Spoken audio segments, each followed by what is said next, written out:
എൻ്റെ എല്ലാ പ്രിയപ്പെട്ട കൂട്ടുകാർക്കും ഞങ്ങളുടെ പുതിയൊരു വീഡിയോയിലേക്ക് വീണ്ടും ഹൃദയം നിറഞ്ഞ സ്നേഹം നിറഞ്ഞ സ്വാഗതം കേട്ടോ. ഇത് ചെറിയൊരു കോൾഡൊക്കെ ഉള്ളതുകൊണ്ട് തന്നെ സൗണ്ടിന് ചെറിയൊരു പ്രശ്നമുണ്ട് കേട്ടോ. പിന്നെ നമ്മൾ തയ്യാറാക്കാൻ വേണ്ടി പോകുന്ന ഒരു ബീഫ് കറിയാണ്. അതായത് ഒരു കുറുകിയ ചാറോട് കൂടി നല്ല വിറകടുപ്പിൽ വെന്ത് വന്നിട്ടുള്ള ഒരു അടിപൊളി ബീഫ് കറിയാണ് കേട്ടോ. നമ്മൾ ബീഫ് കറീൻ്റെ വീഡിയോ മുൻപ് അപ്ലോഡ് ചെയ്തിട്ടുണ്ട്. അത് കുക്കറിൽ ചെയ്യുന്നതാണ്. അപ്പോൾ അത് കാണാൻ ഇഷ്ടമുള്ളവരാണെങ്കിൽ ഒന്ന് കണ്ടു നോക്കൂ കേട്ടോ. ഇത് വളരെ പെട്ടെന്ന് നല്ല ബീഫ് വേവുന്നൊരു ടൈം എടുക്കും. എന്നാലും അത് പൂർണ്ണമായിട്ടും എല്ലാ പ്രോസസ്സും നമ്മൾ വിറകടുപ്പിൽ തന്നെയാണ് ചെയ്തെടുക്കുന്നത്. നമുക്കറിയാലോ, പിന്നെ മീറ്റൊക്കെ നമ്മൾ വിറകടുപ്പിൽ ആ ഒരു തീയിൽ കിടന്ന് ഇങ്ങനെ വെന്ത് വരുമ്പോഴത്തേക്കും ആ ടൈം എടുത്ത് നമ്മൾ ആ ഒരു പാചകം ചെയ്യുമ്പോൾ അതിൻ്റേതായ ഒരു ടേസ്റ്റ് ആ ഒരു കറിക്ക് ഉണ്ടാവും കേട്ടോ. പിന്നെ അതിന് വേണ്ടിയിട്ട് ഞാൻ ബീഫ് നന്നായിട്ട് കഴുകിയിട്ടൊന്ന് വെള്ളം ഒന്ന് പോകാനായിട്ട് വെച്ച് കൊടുത്തിട്ടുണ്ട് കേട്ടോ. പിന്നെ നമ്മൾ അതിലേക്ക് ഒരു തക്കാളി എടുത്തിട്ട് ഇതുപോലെ വട്ടത്തിലാണ് അരിഞ്ഞെടുത്തത്. പിന്നെ ഒരു 10-15 ചെറിയുള്ളി എടുത്തിട്ടുണ്ട്. അത് വളരെ ചെറുതായതുകൊണ്ടാണ് 10-15 എടുത്തത്.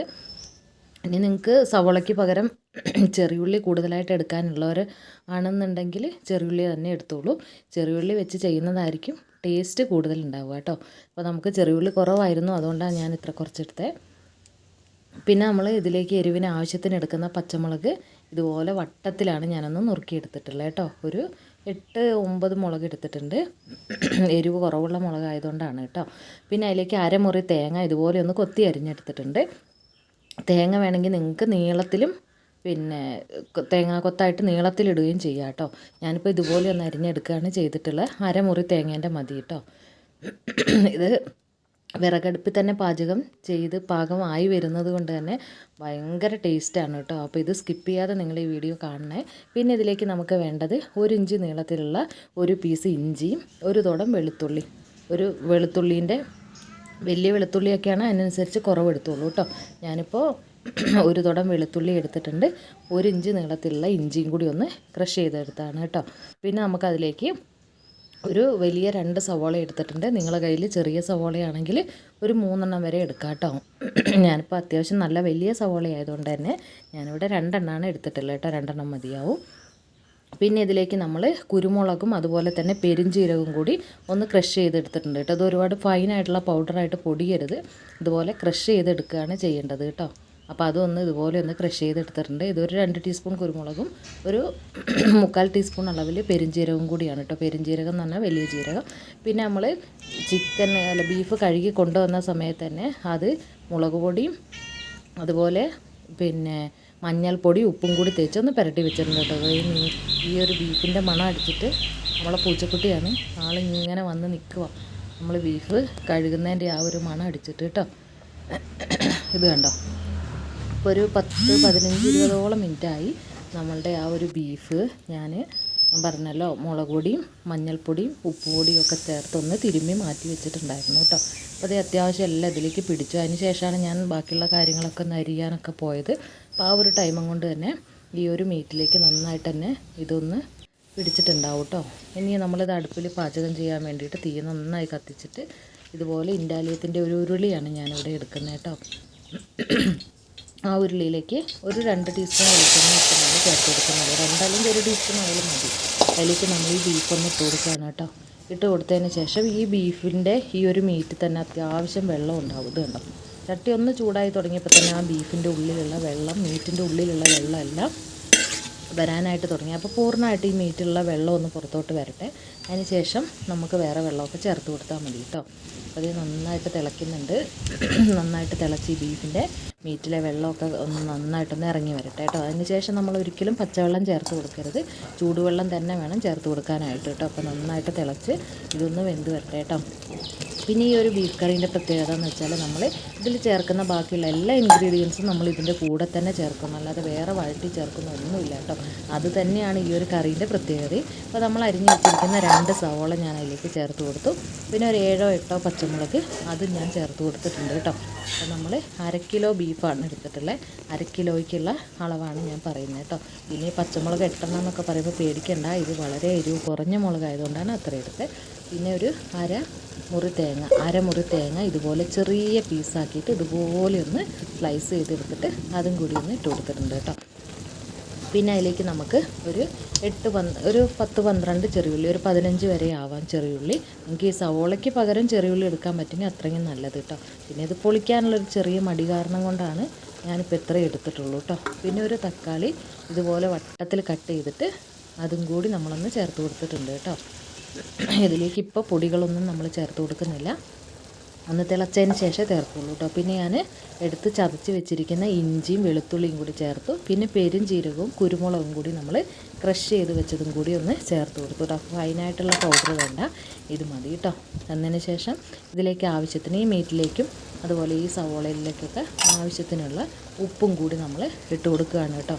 പിന്നെ ഇതെല്ലാം ഈ ഒരു സവോളയും പച്ചമുളകും തക്കാളിയും ഈ തേങ്ങാക്കൊത്തെല്ലാം വെന്ത് കഴിയുമ്പോഴത്തേക്കും, ഈ ബീഫ് വെന്ത് കഴിയുമ്പോഴത്തേക്കും ഈ തക്കാളിയും സവോളയൊക്കെ വെന്ത് ഈ ഒരു ബീഫിൻ്റെ കൂടെ അങ്ങ് ചേർന്ന് പോകും കേട്ടോ. ഒട്ടും തന്നെ ചെറിയ പൊട്ട് സവോളയല്ലാതെ ഈ ഒരു തക്കാളി ഒന്നും കാണാനേ ഉണ്ടാവില്ല. അതുപോലെ തന്നെ ചെറിയുള്ളിയൊക്കെ കേട്ടോ, അതാണ് വേണ്ടത്. പിന്നെ ഇതിലേക്ക് ആവശ്യത്തിനുള്ള കറിവേപ്പിലയും കൂടി ഇട്ട് കൊടുക്കണം കേട്ടോ. നമുക്കിപ്പോൾ കറിവേപ്പില കുറവായതുകൊണ്ട് നമ്മളങ്ങനെ കുറേ ഒന്നും ഇട്ട് കൊടുക്കുന്നില്ല, എന്നാലും കുറച്ചേ ഉള്ളൂ. അപ്പോൾ അത്യാവശ്യം ബീഫ് നന്നായിട്ട് ആ പൊടികളൊക്കെ നമ്മൾ ഇട്ട് കൊടുത്തതൊക്കെ ഒന്ന് തിളച്ചൊന്ന് വന്നപ്പോഴത്തേക്ക് നമ്മൾ 2 ടീസ്പൂൺ അളവിൽ മല്ലി വറുത്ത് പൊടിച്ച് വെച്ച പൊടിയാണ് കേട്ടോ. അതുപോലെ തന്നെ മുളക് നമ്മളെ വീട്ടിൽ തന്നെ പൊടിച്ച് വെച്ചിട്ടുള്ള പൊടിയാണ്. അപ്പോൾ 2 ടീസ്പൂൺ മല്ലിപ്പൊടി, 2 ടീസ്പൂൺ അളവിൽ മുളക് പൊടിയും കൂടി ചേർത്ത് കൊടുത്തിട്ടുണ്ട് കേട്ടോ. പിന്നെ ഇതിലേക്ക് നമ്മൾ ഒരു 1/4 ടീസ്പൂൺ അളവിൽ ഗരം മസാല വേണം കേട്ടോ. ഗരം മസാലപ്പൊടി ഉണ്ടല്ലോ, അത് ചേർക്കണം. പിന്നെ ഒരു 1/4 ടീസ്പൂൺ ഉലുവയുണ്ടല്ലോ, ആ ഉലുവ അതുപോലെ തന്നെ, അത് ഉലുവേൻ്റെ പൗഡറാണെങ്കിലും കുഴപ്പമില്ല. നമുക്കിപ്പോൾ പൗഡർ ഇട്ടിട്ടുണ്ടായിരുന്നില്ല, അതുകൊണ്ടാണ് ഞാൻ മൊത്തത്തോടെയുള്ള ഉലുവ ചേർത്ത് കൊടുത്തത് കേട്ടോ. 1/4 ടീസ്പൂൺ മതി. നന്നായിട്ട് ആ പൊടികളും ഈ ബീഫും എല്ലാം കൂടി നന്നായിട്ടൊന്ന് ഇളക്കുക കേട്ടോ. അപ്പോൾ ആദ്യം നമുക്ക് ബീഫിൻ്റെ ഉള്ളിലുണ്ടായിരുന്ന വെള്ളമെല്ലാം നമുക്ക് ഇറങ്ങി വന്ന് അതൊന്ന് വറ്റി കഴിഞ്ഞതിന് ശേഷമാണ് നമ്മൾ ഈ പൊടികളൊക്കെ ചേർത്ത് കൊടുത്തത് കേട്ടോ. എന്നിട്ട് നല്ല തിളച്ച വെള്ളം, ഒരു കപ്പ് വെള്ളം അല്ലെങ്കിൽ ഒരു 2 കപ്പ് വെള്ളം, ഈ ഒരു ബീഫ് വേവാൻ ആവശ്യത്തിനുള്ള വെള്ളം നമ്മൾ അത് തിളച്ച വെള്ളം തന്നെ ചേർക്കാനായിട്ട് ശ്രദ്ധിക്കണം കേട്ടോ. എന്നതിന് ശേഷം ഈ ഒരു ഇൻഡാലിയത്തിൻ്റെ ഉരുളി നമുക്കറിയാലോ, അടി പിടിക്കുകയൊന്നുമില്ല. എന്നാൽ കൂടി ആവശ്യത്തിന് വേകാനുള്ള വെള്ളവും വെച്ച് കൊടുത്തതിന് ശേഷം ഇനി ഇത് അടപ്പ് വെച്ച് മൂടി ഒരു ചെറിയ തീയിൽ, എന്നാൽ വെച്ചാൽ ഒരുപാട് തീ വേണ്ട, എന്നാൽ അത്യാവശ്യം തീ കത്തിയും വേണം. അങ്ങനെ ആ ഒരു തീയിലിരുന്ന് വെന്ത് ആ ചാറൊക്കെ പറ്റി കുറുകി. ഇനിയിപ്പോൾ നിങ്ങൾക്ക് നന്നായിട്ട് കറി ഡ്രൈ ആയിട്ട് എടുക്കണം എന്നുള്ളവരാണെന്ന് വെച്ചാൽ ചാറ് നിർത്തണ്ട, നന്നായിട്ട് തന്നെ കുറച്ചധികം നേരം കത്തിച്ച് അത്യാവശ്യം ചാറ് പറ്റി തുടങ്ങുമ്പോൾ അതിൻ്റെ പ്ലേറ്റ് എടുത്ത് മാറ്റിയതിന് ശേഷം നന്നായിട്ട് സ്പൂണ് വെച്ചിട്ട് വെള്ളം വറ്റിച്ച് തന്നെ എടുക്കുക. കാരണം അടി കരിഞ്ഞ് പോകാതെ ശ്രദ്ധിക്കണം. പിന്നെ നമുക്കിന്നിപ്പോൾ കപ്പേൻ്റെ കൂടെ കഴിക്കാനായതുകൊണ്ട് തന്നെ നമുക്ക് അത്യാവശ്യം ചാറോട് കൂടിയാണ് നമുക്ക് ഗ്രേവി വേണം. അതുകൊണ്ട് ഒരു കുറുകിയ ഗ്രേവിയോട് കൂടിയിട്ടുള്ള ഒരു ചാറായിട്ട് ആണ് നമ്മളത് എടുക്കുന്നത് കേട്ടോ. അപ്പോൾ അതിന് വേണ്ടിയിട്ട് പിന്നെ നമ്മളിതൊന്ന് അടച്ച് വെച്ചിട്ട് ഇടയ്ക്കിടയ്ക്കൊന്ന് ഇളക്കി കൊടുക്കണം കേട്ടോ. അത് അത്യാവശ്യം ഇവിടെ നല്ല മഴയാണെന്ന് വെച്ചാൽ അതിഗംഭീര മഴയാണ് കേട്ടോ ഇപ്പോൾ വയനാട്ടിൽ. നിങ്ങളുടെ എല്ലായിടത്തും ഒക്കെ മഴയൊക്കെ ഉണ്ടോ? അത് നമ്മൾ കുറച്ചും കൂടി കറിവേപ്പില ഒന്ന് ഇട്ട് കൊടുക്കുവാണ് കേട്ടോ. ആദ്യം നമ്മൾ കുറച്ച് ഇട്ട് കൊടുത്തിട്ടുണ്ട്.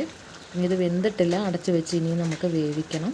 ഈ ഒരു ടൈമിൽ നിങ്ങൾക്ക് മല്ലിച്ചപ്പൊക്കെ കയ്യിലുണ്ട് വെച്ചാൽ ഒന്ന് കട്ട് ചെയ്തിട്ട് ഒന്ന് ഇട്ട് കൊടുത്തോളൂ കേട്ടോ. അപ്പോൾ എനിക്കിപ്പോൾ മല്ലിച്ചപ്പ് ഇരിപ്പില്ല. അതുകൊണ്ട് ഇപ്പോഴും വെന്തിട്ടില്ല, നമുക്ക് പൂർണ്ണമായിട്ട് നല്ലോണം വെന്തോട്ടെ ഈ വെള്ളം. ഇനിയിപ്പോൾ ഇത് ഫ്രൈ ആയിട്ട് എടുക്കാനുള്ളവരൊക്കെ ആണെങ്കിൽ വെള്ളം വറ്റിച്ചെടുത്താൽ മതി. അടിപൊളി എന്ന് പറഞ്ഞാൽ നമുക്ക് മറ്റൊന്നിനോടും പകരം വെക്കാനില്ലാത്ത അതിഗംഭീര ടേസ്റ്റാണ്. കാരണം നമ്മൾ പുറത്തുനിന്നുള്ള പൊടികളോ മറ്റ് മസാല അങ്ങനത്തെ ഒന്നും തന്നെ ഇടുന്നില്ല കേട്ടോ. നമ്മൾ വീട്ടിൽ തന്നെ വറുത്ത് പൊടിച്ചിട്ടുള്ള മല്ലിയും മുളകും ഗരം മസാല എല്ലാം നമ്മൾ തന്നെ പൊടിച്ചിട്ടുള്ളതാണ്. അതുകൊണ്ട് അതിൻ്റേതായ ഒരു ടേസ്റ്റ് തന്നെ ഈ ഒരു കറിക്കുണ്ട് കേട്ടോ. പിന്നെ അത് തന്നെയല്ല, വിറകടുപ്പിലുള്ള പാചകം എന്ന് പറഞ്ഞാൽ അത് ഗംഭീരമാണല്ലോ. ഞാൻ തന്നെ ചെയ്തിട്ട് ഞാൻ തന്നെ പറയുകയല്ല കേട്ടോ, അതങ്ങനെയാണ്. അത് ചെയ്ത് കഴിച്ചിട്ടുള്ളവർക്കൊക്കെ അറിയാമല്ലോ, നമുക്ക് എല്ലാവർക്കും അറിയാമല്ലോ. അപ്പോൾ അങ്ങനെ പെരിയതെന്ന് വെച്ചാൽ വളരെ പെട്ടെന്ന് നമുക്ക് തയ്യാറാക്കാം. ഒരു വിറകടുപ്പും ഒരു പാത്രമുണ്ട്, ഈ മീറ്റും ഉണ്ട് വെച്ചാൽ നമുക്ക് വളരെ പെട്ടെന്ന് നമുക്ക് ചെയ്തെടുക്കാൻ പറ്റുന്ന ഒരു കറിയാണ്. കാരണം കുക്കറിലൊക്കെ പ്രഷർ കുക്ക് ചെയ്യുമ്പോൾ നമുക്കറിയാം അത് പെട്ടെന്ന് തന്നെ മീറ്റ് വെന്ത് കിട്ടും. പക്ഷേ ഈ ഒരു ടേസ്റ്റുമായിട്ട് കമ്പയർ ചെയ്യാൻ ഒരിക്കലും അതിന് പറ്റില്ല. അതുപോലെ അസാധ്യമായ രുചിയാണ് കേട്ടോ. ഇത് കണ്ടില്ലേ, ഇത് അത്യാവശ്യം നല്ല കുറുകി വന്നിട്ടുണ്ട്. തീയും നല്ലോണം കത്തുന്നുണ്ട്. കാരണം എന്താ വെച്ചാൽ ബീഫിന് അത്യാവശ്യം വേവുണ്ടല്ലോ. അപ്പോൾ നല്ല മഴ ദിവസമാണ് കേട്ടോ ഇവിടെ. അപ്പോൾ നല്ലോണം നമ്മളെ ബീഫൊന്ന് വെന്ത് വരട്ടെ. ഇടയ്ക്കൊന്ന് അടപ്പ് മാറ്റിയിട്ട് ഒന്ന് ഇളക്കി കൊടുക്കുക. കാരണം അടി കരിയാതിരിക്കാൻ. ഈ ഒരു ചട്ടിയിൽ അങ്ങനെ കരിയുന്നത് വരെ അങ്ങനെ വെച്ചിട്ടൊന്നും കരിഞ്ഞിട്ടില്ല. എന്നാലും തീ അത്യാവശ്യം കത്തുന്നത് കൊണ്ട് തന്നെ നമ്മൾ ശ്രദ്ധിക്കണം. അത്യാവശ്യം ചാറൊക്കെ ഒന്ന് കുറുകി പറ്റി ആവശ്യത്തിനുള്ള ഗ്രേവി ആയപ്പോൾ ഞാൻ പാത്രം എടുത്ത് മാറ്റിയിട്ടുണ്ട് കേട്ടോ. ഇനി ഇതിലേക്ക് ഒരു താളിപ്പ് വേണം. അതിന് വേണ്ടിയിട്ട് ഒരു 2 ടീസ്പൂൺ അളവിൽ വെളിച്ചെണ്ണ ചേർത്ത് കൊടുത്തിട്ട് അതിലേക്ക് 1 ടീസ്പൂൺ അളവിൽ കടുക് ഇട്ട് കൊടുത്തിട്ടുണ്ട്. ഇനി ഒരു 5-6 ചെറിയുള്ളി കട്ട് ചെയ്തതും ഒരു 2-3 തണ്ട് കറിവേപ്പിലയും കൂടി ഇട്ടിട്ട് നമ്മളൊരു താളിപ്പ് തയ്യാറാക്കിയിട്ടുണ്ട് കേട്ടോ. പിന്നെ ഇത് നന്നായിട്ട് മൂക്കട്ടെ. ഈ താളിപ്പൊക്കെ തയ്യാറാക്കുമ്പോൾ നമുക്ക് ശ്രദ്ധിക്കേണ്ട കാര്യം എന്താ വെച്ചാൽ ഈ വെളിച്ചെണ്ണ കിടന്നിട്ട് ഇത് നല്ല ഗോൾഡൻ ഷെയ്ഡിൽ ഈ ഒരു പിന്നെ ഈ ഒരു കൊച്ചുള്ളിയൊക്കെ മുരിഞ്ഞ് വരണം കേട്ടോ. ആ ഒരു എണ്ണയിലേക്ക് ഈ ഒരു കൊച്ചുള്ളീൻ്റെയും കടുകിൻ്റെയും അതുപോലെ തന്നെ ഈ കറിവേപ്പിലേൻ്റെ ഒക്കെ ഫ്ലേവർ ഈ ഒരു എണ്ണയിലേക്ക് വരണം. അപ്പോഴാണ് നമ്മളുടെ പാകമാവുന്നത് കേട്ടോ. ഇത് നന്നായിട്ട് മൂപ്പിച്ചെടുത്തിട്ടുള്ള നമ്മളുടെ ഈ ഒരു എന്താ പറയുക ഉള്ളിയൊക്കെ നമ്മൾ ഈ ഒരു ബീഫിലേക്ക് നമ്മൾ ചേർത്ത് കൊടുത്തപ്പോഴത്തേക്കും നമ്മളെ കറി ഇവിടെ പൂർണ്ണമായിട്ടുണ്ട്. നല്ല ചോറിൻ്റെ കൂടെയും അപ്പത്തിൻ്റെ കൂടെയും കപ്പേൻ്റെ കൂടുതലൊക്കെ നല്ല കിടിലൻ കോമ്പിനേഷനായിട്ടുള്ളൊരു കറിയാണ്. അപ്പോൾ അടുപ്പൊക്കെ കത്തിക്കാനുള്ള സൗകര്യമുള്ളവരാണ് വെച്ചാൽ ഈ കറി ഒന്ന് പ്രിപ്പയർ ചെയ്ത് നോക്കണം കേട്ടോ. കുക്കറിൽ വെക്കാൻ ഞാൻ പറയില്ല. കുക്കറിൽ വെക്കുന്ന കറി ഞാൻ വേറെ നമ്മുടെ ചാനലിൽ അപ്ലോഡ് ചെയ്തിട്ടുണ്ട്. അതിൻ്റെ ഷോർട്സ് നമ്മളുടെ ഷോർട്സിലുണ്ട്. അപ്പോൾ അതൊക്കെ ഒന്ന് താല്പര്യമുള്ളവരാണെങ്കിൽ ഒന്ന് കണ്ടു നോക്കൂ കേട്ടോ. പിന്നെ നമ്മളുടെ വീഡിയോ കാണുന്ന അധികം കൂട്ടുകാരും ഒത്തിരി പേര് കാണുന്നുണ്ടെങ്കിലും അധികം പേരും നമ്മളെ സബ്സ്ക്രൈബ് ചെയ്യാതെയും കൂട്ടാക്കാതെയൊക്കെയാണ് കാണുന്നത് കേട്ടോ. അപ്പോൾ നിങ്ങൾക്ക് നമ്മളെ ഇഷ്ടമാവുന്നുണ്ട് വെച്ചാൽ കൂടെ കൂട്ടാൻ താല്പര്യം ഉണ്ട് വെച്ചാൽ ഒന്ന് സബ്സ്ക്രൈബ് ചെയ്തിട്ട് പോകണം കേട്ടോ. അപ്പോൾ നമുക്ക് സന്തോഷമായിട്ടിരിക്കാനായിട്ട് ഒരു ലൈക്കും കൂടി തന്നോളൂ കേട്ടോ. അപ്പോൾ എല്ലാവരോടും ഒരുപാട് സ്നേഹം. നിങ്ങളുടെ സപ്പോർട്ടാണ് ഞങ്ങളെ മുന്നോട്ട് കൊണ്ടുപോകുന്നത്. അപ്പോൾ ഇനിയുള്ള യാത്രയിൽ നിങ്ങളെപ്പോഴും നമ്മളെ കൂടെ വേണം. അപ്പോൾ എല്ലാവരോടും ഒരുപാട് സ്നേഹം. ഒരുപാട് നല്ല വീഡിയോ ആയിട്ട് ഇനിയും ഞാൻ വരുന്നതായിരിക്കും. അതുവരേക്കും എല്ലാവർക്കും ഒരുപാട് സ്നേഹം. Thank you. അപ്പോൾ ഈ ഒരു കറി നിങ്ങളൊന്ന് പ്രിപ്പയർ ചെയ്ത് നോക്കുക. എന്നതിന് ശേഷം കമൻറ്റ് ബോക്സിൽ വന്നിട്ട് ഒന്ന് കമൻറ്റ് ചെയ്യാനും കൂടി മറന്നു പോകല്ലേ കേട്ടോ. അപ്പോൾ അടുത്തൊരു നല്ല വീഡിയോ ആയിട്ട് നമ്മൾ വീണ്ടും വരാം. അപ്പോൾ എല്ലായിടത്തും മഴയൊക്കെയാണ്. എല്ലാവരും സേഫായിട്ടിരിക്കുക, സന്തോഷമായിട്ടിരിക്കുക. Thank you for watching. Thank you all.